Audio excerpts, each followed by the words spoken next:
Protection Program. Sa akala nyo ba, merong magsasabi kung sinong mga senador at sinong mga congressmen ang sangkot dito kung wala kang gagamitin under the Witness Protection Program? Sir, paano yung in-aid of legislation kung makakuha kayo ng impormasyon na mali naman pala? Ang in-aid of legislation po, ang tinitingnan namin, yung sum total po ng pagsasabi nila at pagdedeklara nila before the committee. Halimbawa po ngayon, para ipakita ko lang sa inyo, ano na po ang naisip naming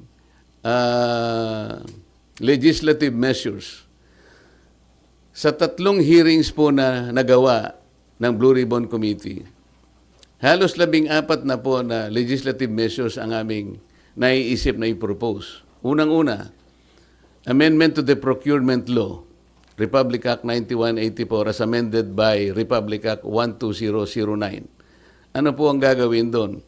Yung transparency and monitoring po, lahat ng mga magre-require ng digital geotagging, drone monitoring at satellite validation, kailangan na meron na po yan. May accountability and sanctions.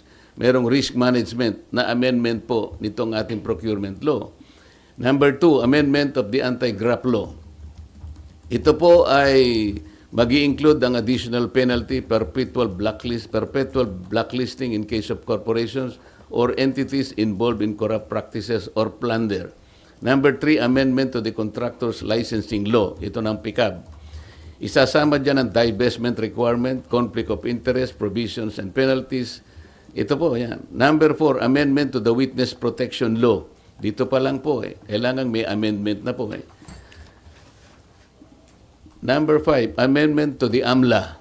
Nakikita po ninyo pati yung ating mga casino ginagamit na laundry areas na po yan. So mandatory na pre-award vetting ng contractors, subcontractors for government infrastructure projects exceeding 50 million. At marami pa po ito. Amendment to the Securities Regulation Code, RA 8799. Marami pong dapat na ayusin dyan. Katulad po ng mga yung Securities and Exchange Commission will require sworn ultimate beneficial owner in declaration to set up beneficial ownership verification and blah, blah, blah. Pati yung PhilJEPs, allowing SEC to coordinate with DPWH and PICAB.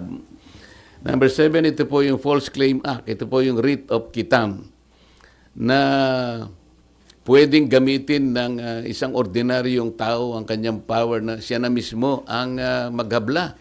Dahil sa nangyari po na lalong lumaki po